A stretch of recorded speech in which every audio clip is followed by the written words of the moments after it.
Buongiorno e grazie per essere venuti a questa nostra masterclass inaugurale. Ringrazio Sigourney Weaver per essere qua e prima di cominciare invito sul palco il presidente della Biennale, Pietrangelo Buttafuoco, che vuole dare il benvenuto.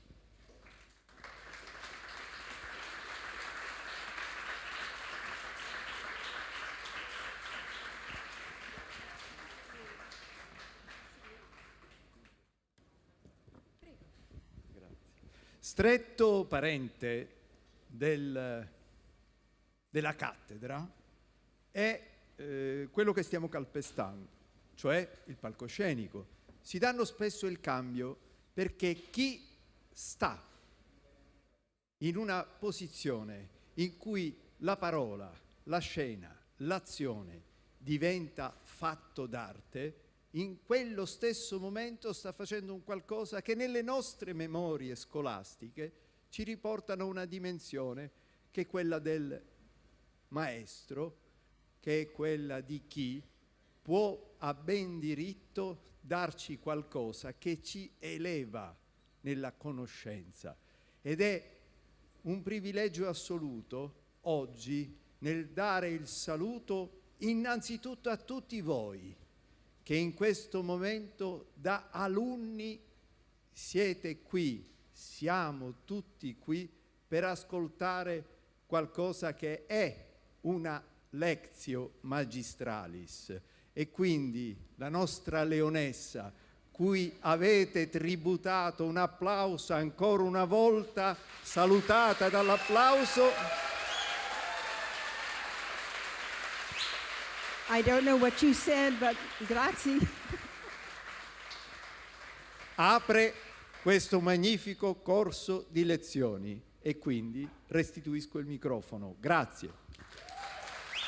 Grazie, Presidente.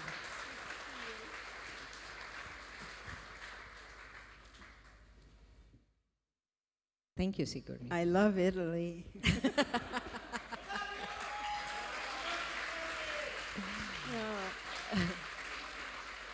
I have to say that I go to press events and things like this all over the world, and I never encounter such incredible joy and fun as here, even with the paparazzi or with the audiences. It's so pure. It's like a geyser of film adoration and welcome to its artists, and I can't tell you how much I appreciate it.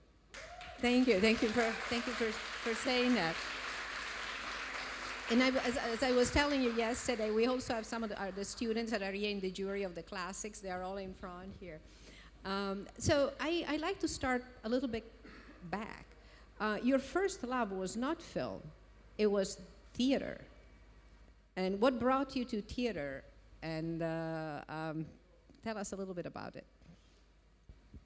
Oh, I think probably like many people here, I loved being the clown, and I know I played the Cheshire Cat in Alice in Wonderland, and realize now I played it like a very chic homosexual man. At the time, I didn't know what I was doing, but I was in second grade. No, but I think you just know if you love going to that place in yourself and in a story. And it was very difficult even to get teachers to cast me because I was so tall. They'd go, maybe she could be a tree, or maybe she could just walk through with a scarf over her head and be the spirit. You know, it was very hard for me to get an actual role. Do you really, this is something you've mentioned also in the past, do you think that your height has determined some shifts in your career? I'm 5'11", almost 5'11", and I was this tall when I was 11. So that's, I was like a big spider knocking into everything. I was the person they put on the basketball team and then went, oh my God, what have we done? So I actually think it's protected me because it made me feel like I was right for character parts. And it also, casting me was not a conventional decision. Often when I was in Hollywood, soon as I walked in the room, all the producers would sit down, Al Pacino would sit down, nobody wanted to look short. And that was sort of how I took the temperature of the room. And what was your relationship with film at that time? Your relationship with film at that time? In my early 20s? Yeah. You know, I really wanted to be a success in the theater and have a life in the theater, in like the wonderful Guthrie Theater in Minneapolis. I wanted to be part of a company and literally play the queen one night and play the maid, and then the next night and do comedy and drama, just like this, the repertory theater in England and in America, maybe here as well, had been going on for, you know, decades, and that's the world I wanted to be part of. So film was something I loved and enjoyed, but I frankly never imagined myself part of that world. How did you get the Alien script? It must have been an interesting thing to read. Yes, I think Ridley got a short list from a casting person in California. It's a very good script, of course. It's a Walter Hill and David Giler script. It's kind of 10 little Indians. But if you don't know about Giger's artwork and you don't know what kind of creature the alien is, I mean, I just imagined some sort of big blob of yellow jello or something, and there's no indication that had acid for blood. So before he showed me the pictures, I was sort of like, you know, actually I went to the wrong place and called my agent. I said, you know, I'm in the wrong place. I think I shouldn't bother. And she said, no, you really should go to the right place now and meet this man. So I'm very lucky that it all worked out that day. And he gave you a tour of the ship and the set? No, nothing existed, I don't think. He pulled out these big, beautiful pictures by Carlo Rambaldi of the creature itself, and pictures of Giger's planet and the spaceships and the space jockey. And it was the most exciting thing to imagine that this could be a film.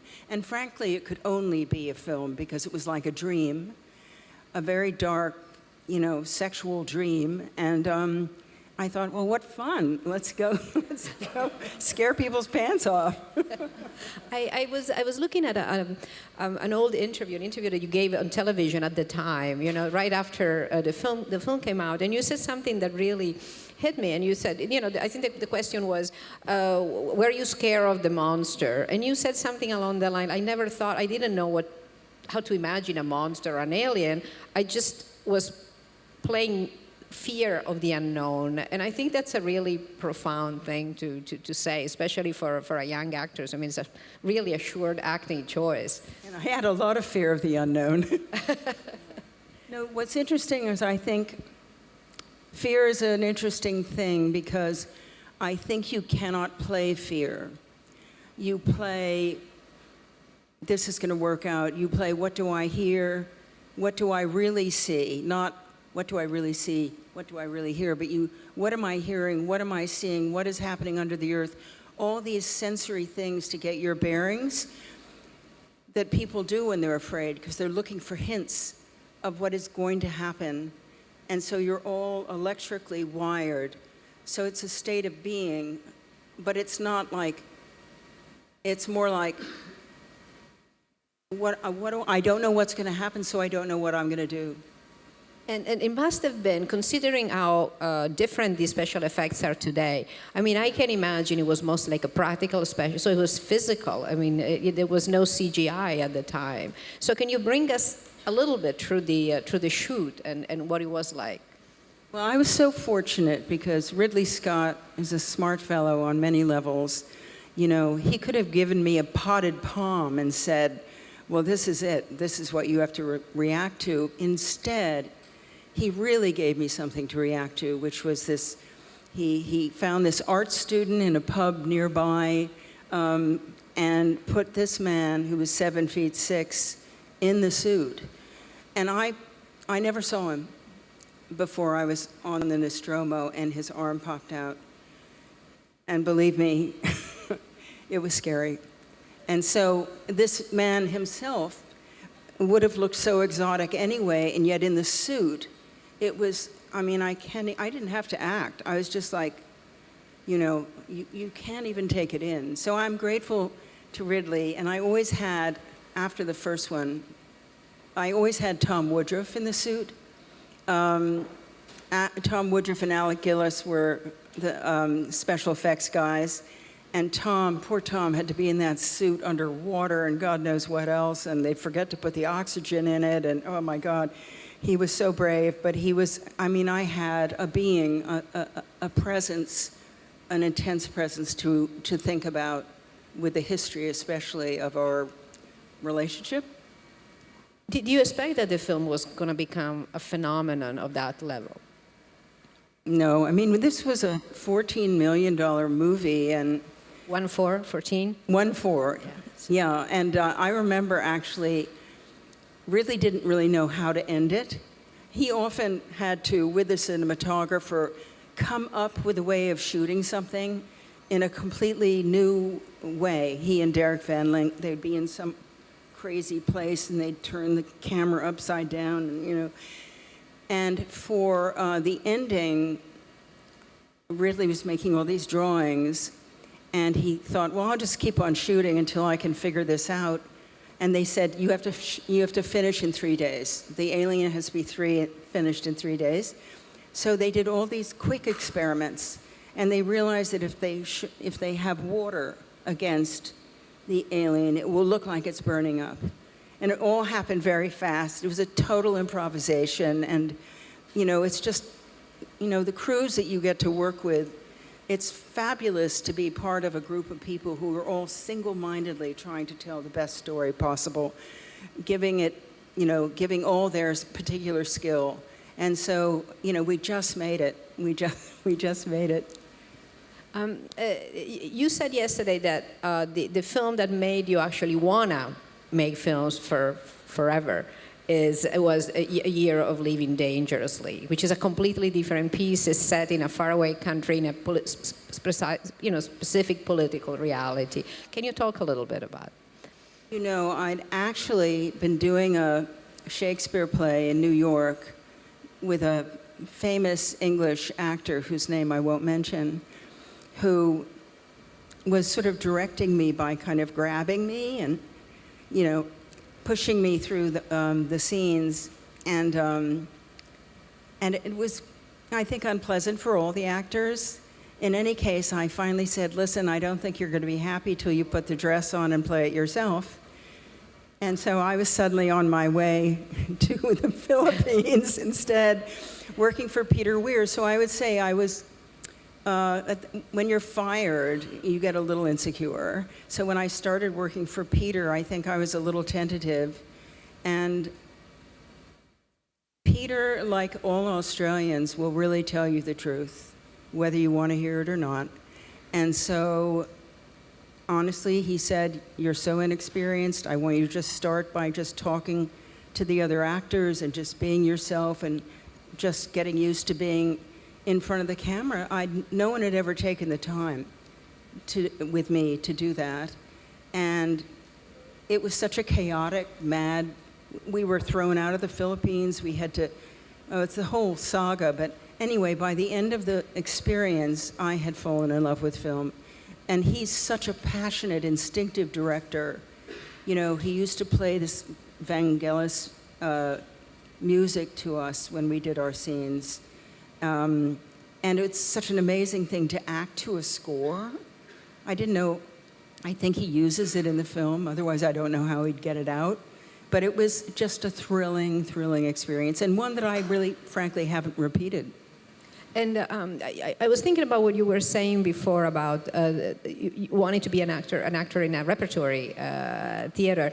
And it feels that your career, in a way, you've touched on so many different roles? I mean, is this like a fearlessness, you know, and just an enthusiasm for just trying new things and being here and being there? And can you explain what is this, you know, how your curiosity and why you are so fascinated by doing the opposite what you have done before and the opposite what you have done, you know, before?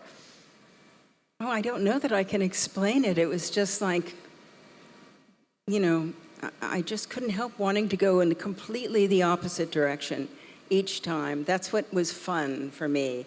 Sort of just like, you know, going from Year of Living Dangerously to Ghostbusters to this, to that. It was the extremes that really were so exciting, because film stories come in so many different shapes and qualities, and it was really like seeing the universe through these stories and wanting more, wanting to see more. Is it stories or character for you? Definitely stories. I can come up with a character, but the story, I feel, I decide from here. I think the artist's stomach should have a decisive role in your choices of material and of choices in the scene, because here can get confused, but there it's just like a compass.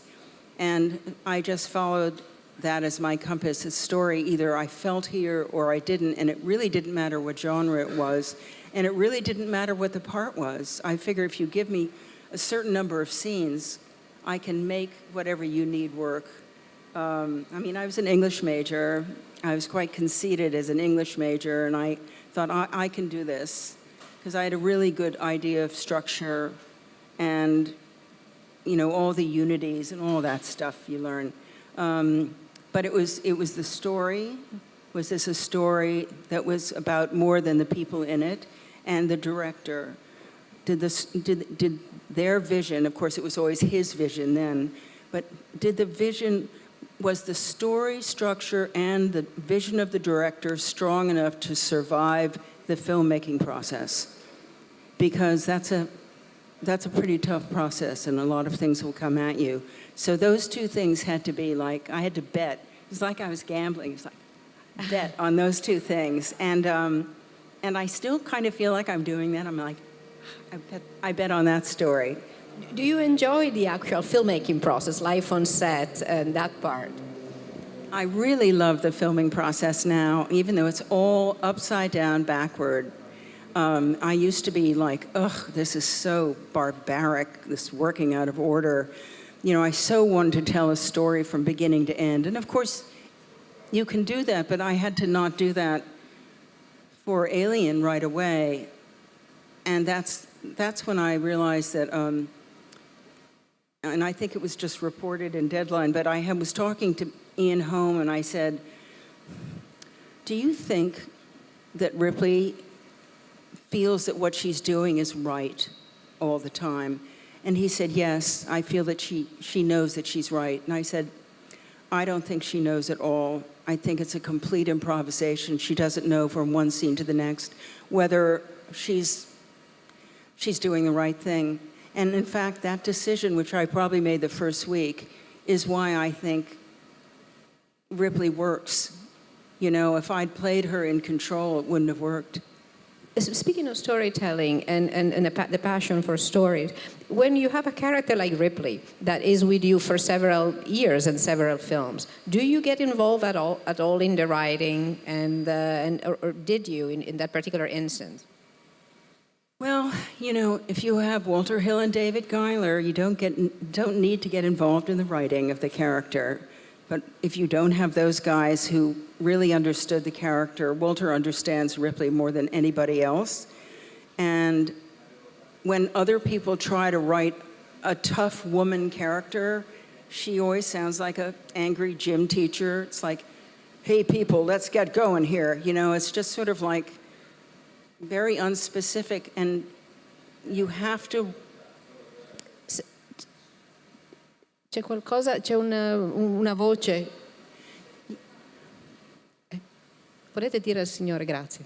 You have to write a woman like you would any man. You just have to write the person.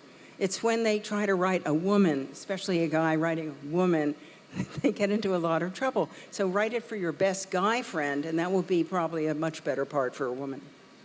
Did you expect Ripley to become so iconic, not only, but to be such an influence for, I would say, actresses and broadening the possibility of their roles, but also, I think, young girls?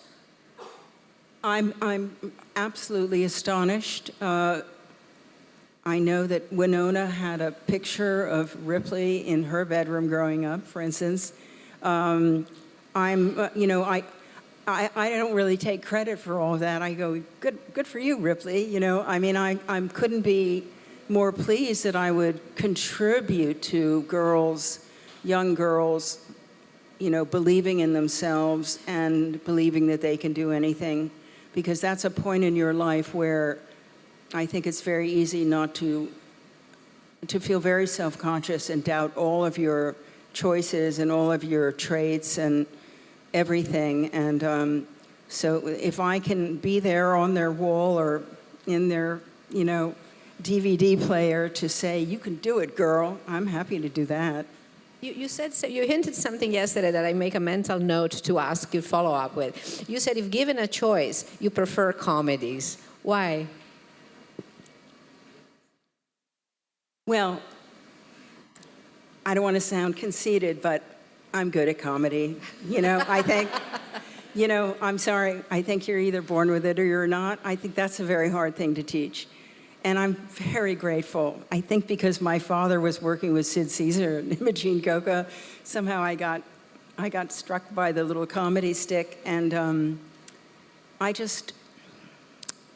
I think that's where I find a lot of the joy. And I really do think that films, you know, when you're exploring them, you're always looking for a script that has equal measures light and dark and equal measures comedy and drama, because there's always something funny about tragedy, too. I think that's what Tim Burton did so beautifully yesterday, and Winona and all those wonderful actors in Beetlejuice. Such a light and dark movie. My God, it takes you places. And so I just think it's always good if, you know, if you're in a comedy, you take it very seriously. And if you're in a drama, you have to find those moments, because we're playing human beings. And that's sort of, to me, it's a reflection of life. You're never going to get one that's a life that's all one thing. Some of the delight is watching you act with another great actor, who was also a great comedian, is Kevin Kline. Yes. You made several films together. I did. He's such a marvelous actor and can do anything, honestly. And, sorry, I lost my train of thought, but it's coming back. Yes, there is a movie that I think it feels like, in a sense, a transformative experience in your career, and it's Gorillas in the Mist. After you have your...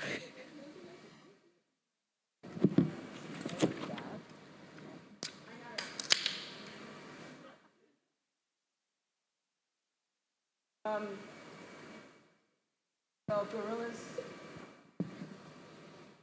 You know, to go to Africa for the first time and to work with these amazing wild creatures is, you know, it's such a transformative experience for all of us who were on the film.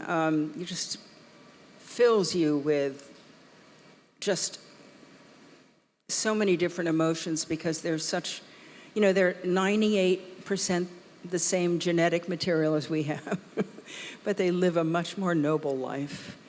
And they don't even really fight with each other. They just sort of shake trees at each other.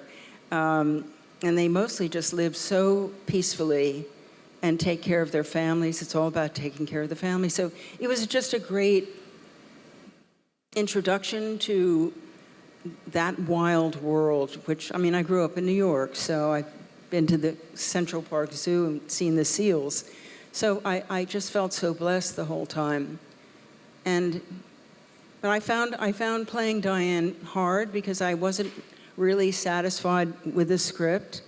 I felt we were trying to do all 18 years in Rwanda instead of focusing perhaps on one smaller part of the story. But, you know, I didn't win that argument. But, and again, no, you know, no CGI. So you were really with the gorillas, which you wouldn't be allowed today, right, anymore. I don't know. I mean, I was with her study group 5, which had been habituated. So they were used to people coming in, and I was trained by the Karasoki scientists to go in and stay low and, you know, all of that. And believe me, they're just like us. There could be 25 gorillas. Most of them wouldn't care at all that I was there. There might be a few who wished I weren't there. And then about 3 of them couldn't wait to come over and say hello to me, see what was in my bag, pull my hair, etc. So it was fascinating. And you know why it was so easy for me? As an actor, I'm constantly going into new groups of people and starting with them in a relationship, working, etc. Same thing with these guys. You know, I just went in with a whole new group of furry people. And that also affected your relationship with the environment or your interest in environmental causes a little? Yes, you know, I feel very blessed that I played Diane. I was able to look at one letter from Diane. Farley Moat was writing a book about Diane Fossey, and I went all the way up to Nova Scotia in hopes of reading the manuscript. And I was doing a Warner Brothers movie, and this was a Warner Brothers book, and when I got there, he opened the door and said, "They're not going to let me show it to you." I said, "What?" And he said, "They're not going to let me show it to you. I'll get you some tea." And I went into the living room, and I sat down. I was like, oof. And in front of me, on the coffee table, there was a piece of paper, and it was a letter from Diane to someone named Cindy. And I started reading it. It was all about Cindy's parents and what good friends they were of Diane's, and then how they'd had such a special friendship because they had agreed long ago never to cry in front of each other. And the letter went on, and by the end of it, I realized she was writing to her dog, which had just died. And it was then I realized that for Diane, animals were absolutely equal to humans, and that they had absolutely every right to every inch of the earth as humans, and what we were doing to them, to all these species of so many different kinds of creatures, was wrong. And once I absorbed that from Diane, you really can't go back when that happens to you. Granted that in the film you were performing someone in real life, you know, that was a real person. But is that the level of research that, you know, that you approach every role, or really trying to get close to as close to the source as possible? Yes, I think for me, I like to really try to do a deep dive into the world, almost like a little Pac-Man going, you know, just eating everything in sight. And then I don't know what I'm going to use, but the more I can be immersed in a situation or a place or a world, I don't know what I'm going to use it for, but I know it's going to somehow penetrate into me and that something will come out.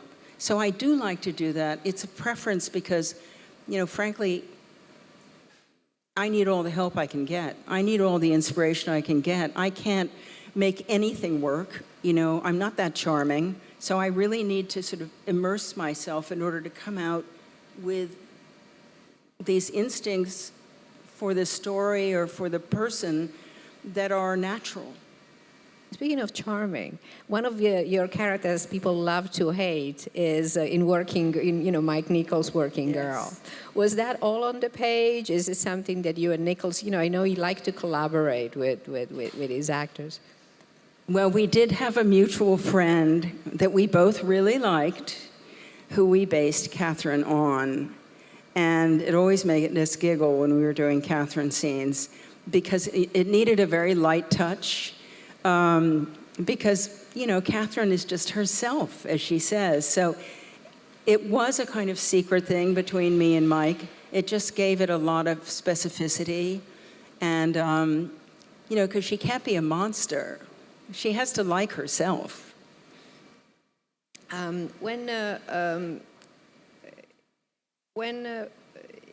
you work with some great masters, you work with James Cameron, you work with Ridley Scott, you collaborate with Walter Hill. I mean, a lot of really big name filmmakers. But one thing that's just wonderful about your filmography is that you always seemed open to first, second-time filmmakers, filmmakers that had no big, gigantic Hollywood reputation. Is that something that you do by choice? Is just the material? And how scary is to go on a set with someone totally untested? You know, I never really worry about it, because if a filmmaker comes to me and it's his first film and he's written this film, and I keep saying he because in my experience, the one thing I'm really missing is women directors and women writers. That was true for a long, long time. But yeah, I am, I feel like all the choices I made had to go with this person, but totally believed they could do it, never went on the set going, oh my God, this person is a schmo. Because honestly, if they're a schmo, you can tell earlier than that. If you make a suggestion, you never hear anything about it, you're kind of going, okay. Either people, you can tell who's gonna really work with you and who really wants to communicate and have fun and discover more. And, not every director wants to do that, nor do I require it, but usually with a first-time director, they're so excited to be doing what they're doing, and they're so passionate about it. How can you not work with that person?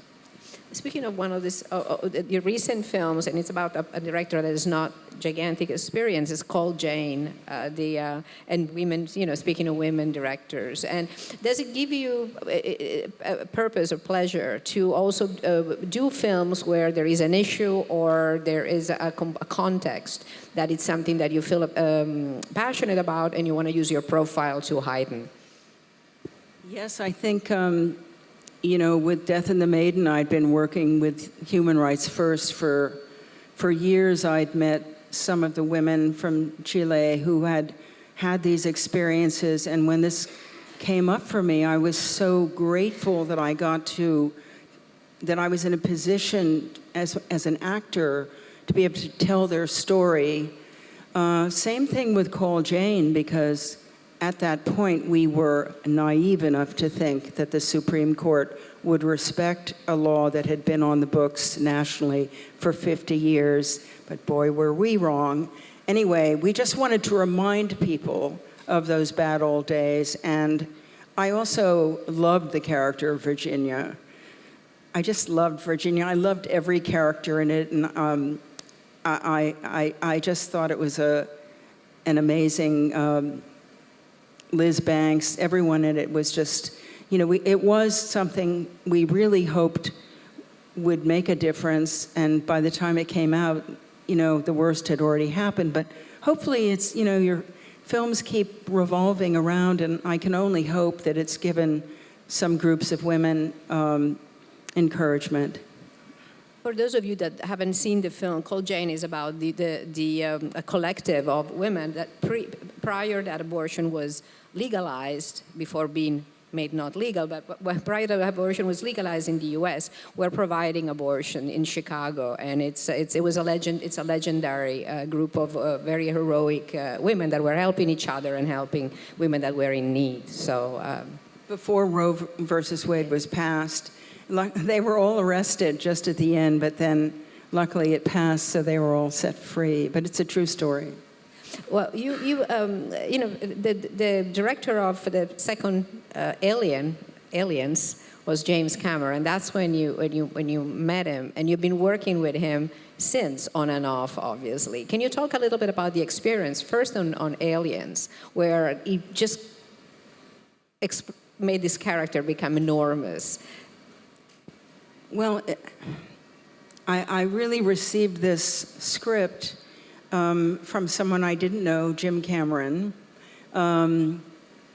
This whole amazing saga Ripley and this band of Marines, and I was just so blown away by his skill, by his talent, by his passion, by his humor, by his detail of these worlds.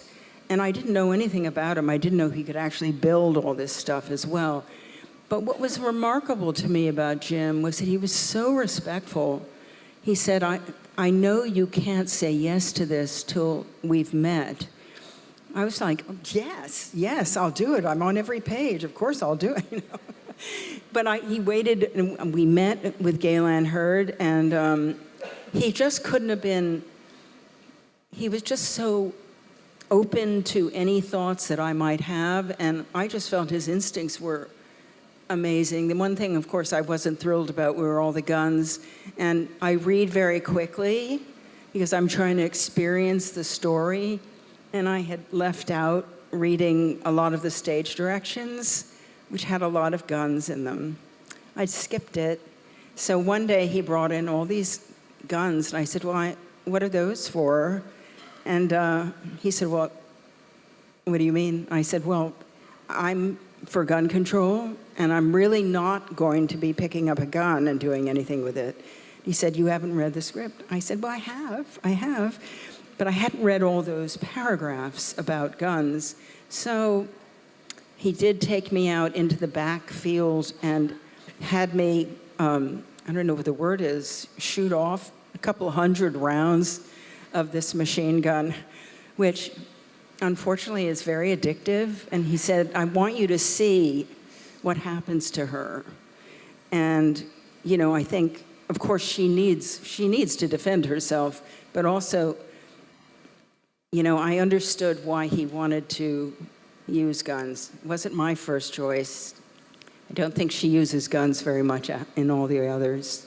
Well, Avatar must have been a completely different experience, and it's a great new world.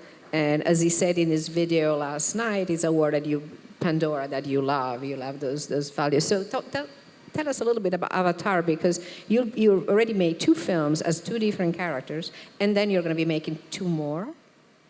So we made 1, I Was Grace, and in 2 and 3 and 4 and 5, I play Kiri, and we had to commit to all 4 new films without knowing what was in them, and make our deals without knowing what was in them. He wasn't sure he'd write about any of us, really, probably except for Natiri and Jake. So you had to make your deal in a sort of black box, and you didn't know what was in it. So, and then he's taken, you know, about 5 years to write them.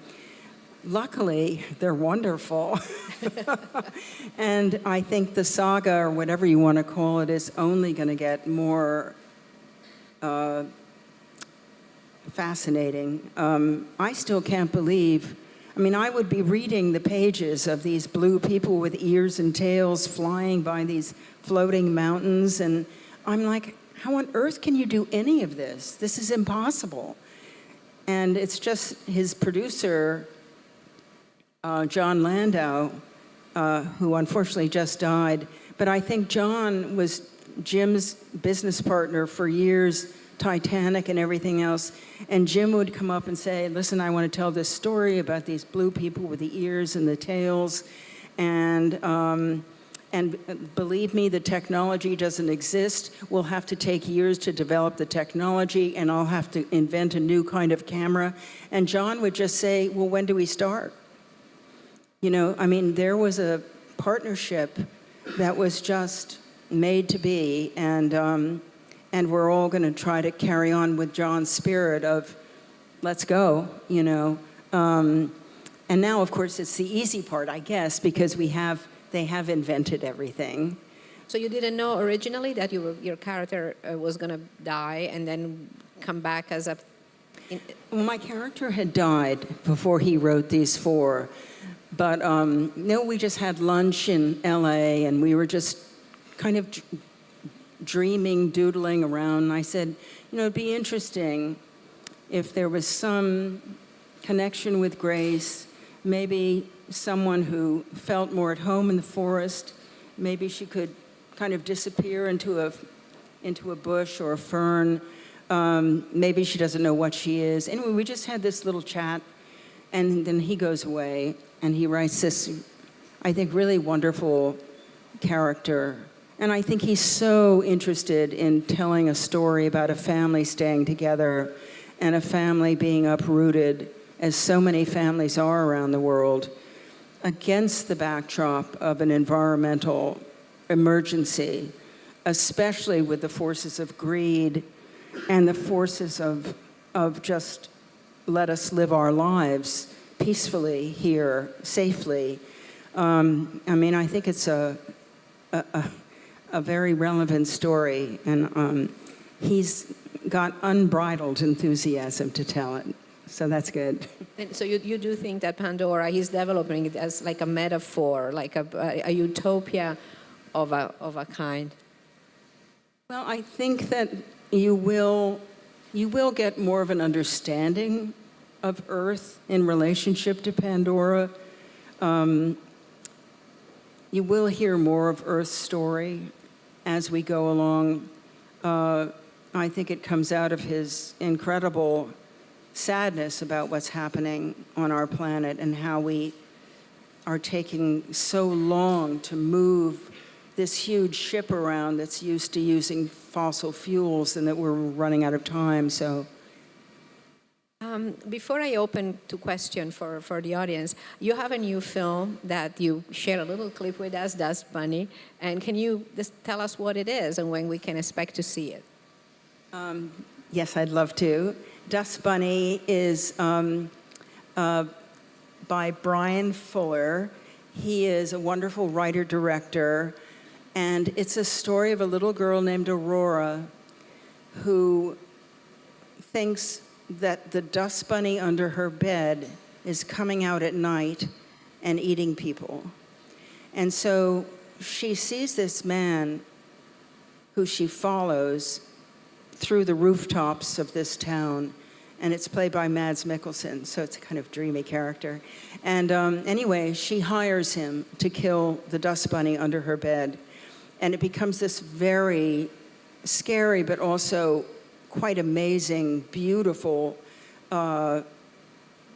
enchanted story about this little girl and this man kind of working together to deal with the dust bunny under the bed, or what it really is. And I play a very perhaps not so nice person in it. I don't know why they cast me as that. And again, Madame Leterrier did the costumes for me.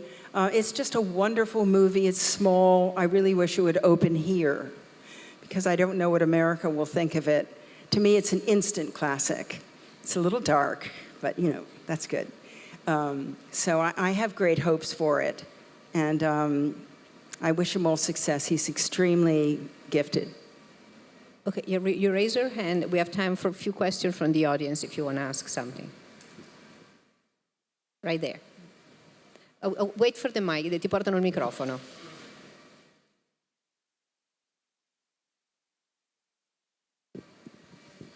Good afternoon. Thank you very much for being here. My question is, as a young student who is a little bit unsure about what the future and what's coming next, do you have any advice or suggest about how to find our own way into the multimedia industry?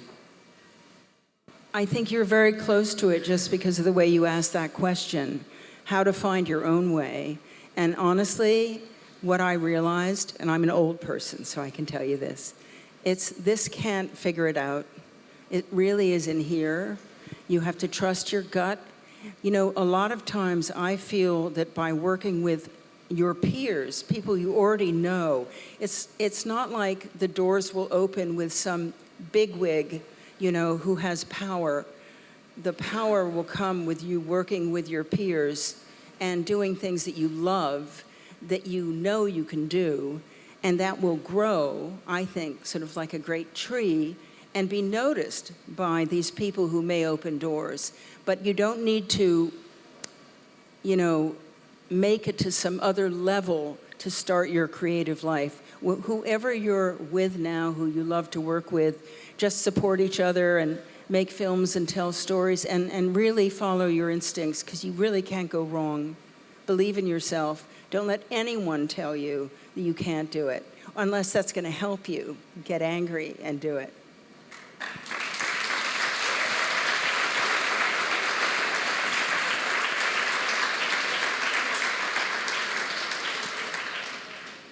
Hi, and thank you. You're my favorite actress. Sorry. Thank you. What would be your advice for a young actress that has a bit of experience and wants to get into the industry? Because I'm from Austria and I have already had main roles in short films and commercials and all this stuff. And I just graduated from school and I'm starting to study in acting. And what would be your advice to me to get into the industry?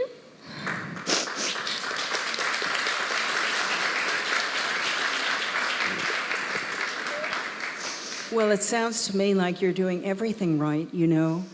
As I said, working with your peers, the industry, it really, if it's doing its job, it'll find you. So you keep doing what you're doing and you do your best. It was the hardest time of my life. I could not get an agent. If I walked into your office and I'm 6 feet tall, they're not going to sign me up, okay? So it took me 4 years to get an agent, and I got my first job with Ingrid Bergman through Backstage, which is a publication. I had 4 auditions, and I got it. Try not to have too specific a picture of what success looks like to you, but make a success of whatever comes to you. I really feel that that's the key. Be grateful for any little opportunity that comes and enjoy it. And be the, you know, to me, my goal was to be someone that people wanted to work with again. That was my only goal. I thought that way I'll stay employed. So my goal was kind of humble. My goal was not to become whatever this is. That I would not have dreamed of having that goal. So first of all, you're doing great. And you're just going to have to be patient. It's a bitch. But, you know, it's up to the industry to find you. And you just keep doing what you're doing. And I think that I really feel with your passion and your commitment and how much you care, it's all going to be fine. It's going to be good.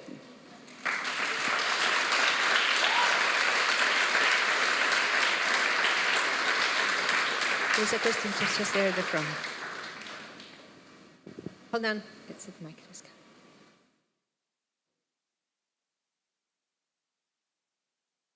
Good afternoon.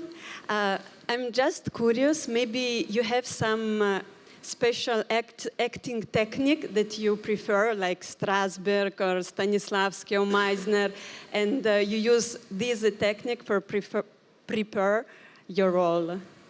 Thank you. I don't know if it's clear. Is the question, is there a specific method that I use? Yes. Okay. Yes. Thank you. I think my method is a grab bag of whatever I can use.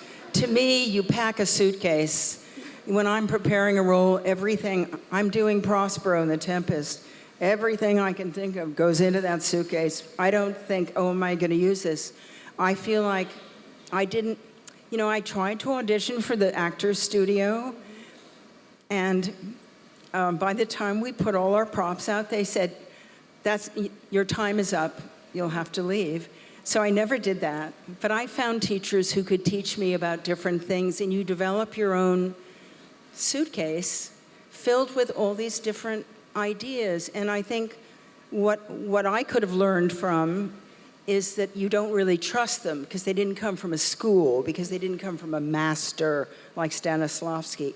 You don't really trust your suitcase. You think, other people's suitcases are filled with better things, and that's nonsense. Whatever's in your suitcase is the best. And I just want to add one thing for you, young lady. Thank you. The best thing I ever heard about success is something George Wolfe, the director, said at a NYU graduation. And I was there with Louis Leterrier, who was graduating before he'd had his wonderful career. And George got up to the podium and he looked around and he said, I'm going to talk to you about the greatest creative tool you have in your life.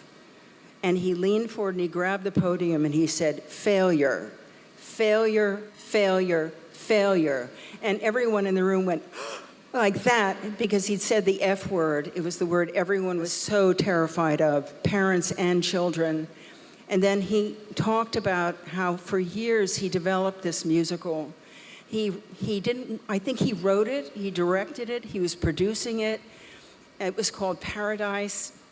He had high hopes for it. It opened and it got terrible reviews, mean reviews that said, if this is Paradise, I want to go to the other place. And the director should put a sign on the theater door that says, keep out. So poor George wandered around for a couple of days and he realized that he had to make a decision. Was he going to keep doing what he believed was interesting, what he cared about, which was like Paradise, or should he change what he did to suit what the taste was of these critics? And he realized that life is like a big casino, and everyone around him is at their machine, their slot machine. They're throwing the money in and pulling the levers and pulling the levers, and he's throwing the money and pulling the levers, and all around him, the machines are going off, and people are getting jackpots, and you're going, wow, that machine is really good. I don't like my machine. I'm going to go over there and use that machine. And he said, stick with your machine. It may take longer, it may not happen the way you expect it to, but stick with your machine because that will be the most productive, satisfying thing for you. And so that I give you, and I give to you. It was the most helpful thing I've ever heard, and I think I heard it in my 50s.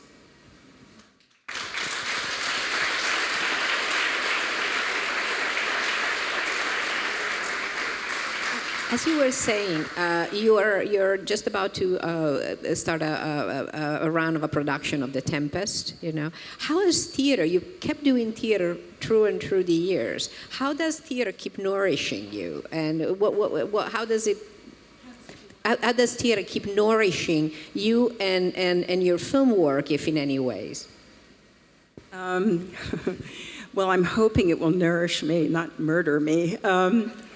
I am so excited about working with Jamie Lloyd and the idea of a woman playing Prospero.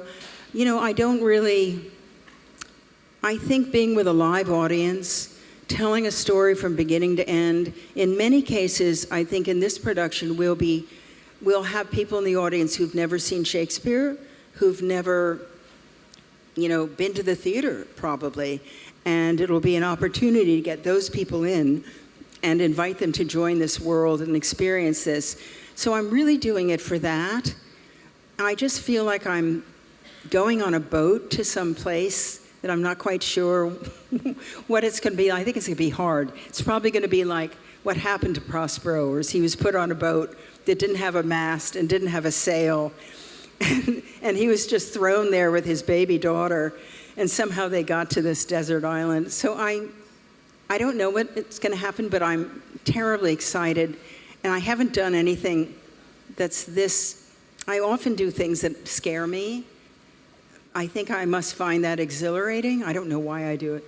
But believe me, beginning of a job, I always think, this is going to be the biggest disaster. I don't know how to do this. I can't even remember how to act. And so I don't know what my state of mind is, except that if you come to London, I hope you'll come and see us. It's a 2,000-seat theater, and I'd love to have you there.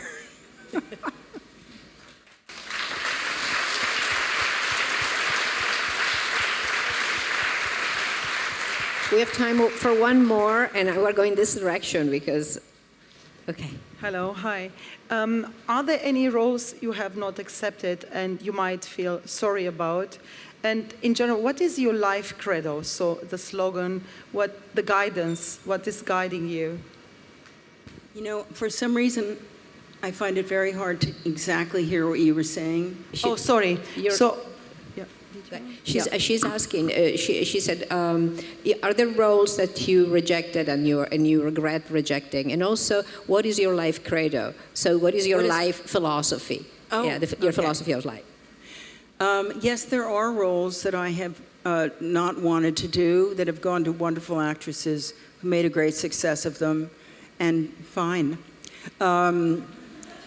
You know, you can't do everything, and usually there was a good reason that I didn't want to be part of it. As for my philosophy, I think I just said it with George. I think that you have to remember, as you're feeling, you know, I think what we do, if you're artists or writers or filmmakers in the arts, I think a certain amount of self-doubt, unfortunately, is part of your process, and I find it agonizing myself. I'm like, no, do I have to doubt myself so much each time? Won't I ever get over that? But I honestly think it must be some part of the creative process that, so, you know, it's actually a good thing. It's your friend. It'll make you work hard. But my philosophy is to, you know, when I look back, I was so worried all the time about being able to make a living because my mother was not very supportive and kept telling me to get a waitress job. And I thought, if I'm doing what I'm doing, all these auditions and waitressing too, I'm going to kill myself. And I was also a terrible waitress. But I think if I could only have told my young self, just relax. Just try to be where you are. Just try to enjoy life and trust that the universe, if you're doing your work and you're working as hard as you can, the universe, I feel, is going to find you and offer things to you that you couldn't possibly have thought of if you'd sat down and tried to make some 5-year plan. It's just, art is not like that. So I guess I would just want to tell myself to have fun and enjoy the process and not feel that by taking so long, I didn't deserve it or something, you know? Trust that this experience you're having is normal, because it is. And with this major, wonderful advice, we want to thank Sigourney. This is all what we have come for.